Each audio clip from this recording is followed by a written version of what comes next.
डोकलाम में चीन की नई साजिश का पर्दाफाश हुआ है, जिसके तहत उसने भारत की सीमा के पास अवैध तरीके से पुल और इमारतों का निर्माण कर लिया है।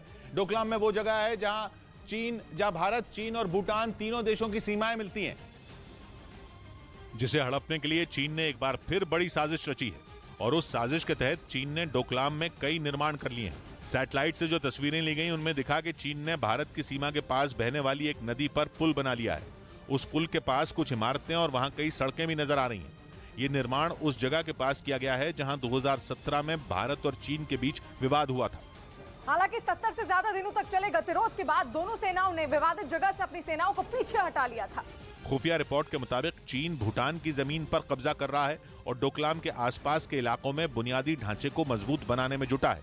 यही नहीं, भारी हथियारों को रखने के लिए सुरंगें भी बनाई गई हैं। आशंका यह है कि चीन ने 2017 के मुकाबले उस इलाके में अपनी सैन्य ताकत को दुगना कर लिया है।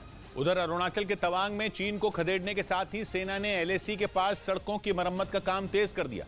एलएसी के पास ऐसे ही एक इलाके में न्यूज 18 की टीम भी पहुंची, जहां बीआरओ यानी बॉर्डर रोड्स ऑर्गेनाइजेशन की देखरेख में सड़कों की मरम्मत की जा रही थी। करीब 13,000 फीट की ऊंचाई पर माइनस तापमान में भी सभी लोग अपने काम में जुटे रहे ताकि चीन सीमा तक पहुंचने के रास्तों में किसी तरह की अड़चन न आए। चाहे जितनी भी कोई भी सिचुएशन हो, इस तरीके से योजनाबद्ध तरीके से काम होता रहता है। इसके अलावा न्यूज 18 की टीम अरुणाचल में चीन सीमा के काफी करीब उस इलाके में पहुंची जहां से चीन के सैनिकों की चौकियां चंद कदमों की दूरी पर हैं। फिलहाल आपको कोहरा नजर आ रहा होगा चारों तरफ, लेकिन मैं बिल्कुल चाइना के पास खड़ी हूँ। 9 दिसंबर की झड़प के बाद चीन के सैनिक अपनी सीमा में दुबके हुए हैं, जबकि भारत के जवान एलएसी पर बाज की तरह नजर गड़ाए बैठे हैं।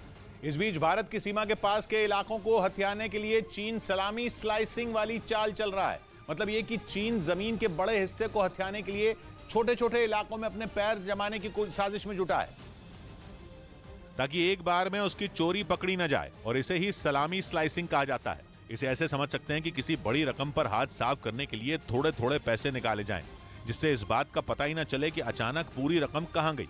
यूरोप में 1940 के दशक में पहली बार इस शब्द का इस्तेमाल सैन्य रणनीति के तौर पर किया गया था, और चीन भी अपने पड़ोसियों के साथ कुछ ऐसा ही करता है, जिसका जिक्र पूर्व आर्मी चीफ एमएम नरवणे ने किया। This is the tactics that they have adopted and we are continuing to do, what we call salami slicing. चीन के सैनिक भी भारत की सीमा के पास के इलाकों में धीरे धीरे आगे बढ़ते हैं। रणनीति ये होती है कि अगर उनके आगे बढ़ने का पता भारत को न चले तो फिर वो वहां अपनी पैठ बना लेंगे। हालांकि भारत के सामने चीन की सलामी स्लाइसिंग वाली चाल फेल ही रही, क्योंकि भारतीय सेना के मुस्तैद जवान हर बार चीन के सैनिकों को खदेड़ने में जरा भी वक्त नहीं लगाते।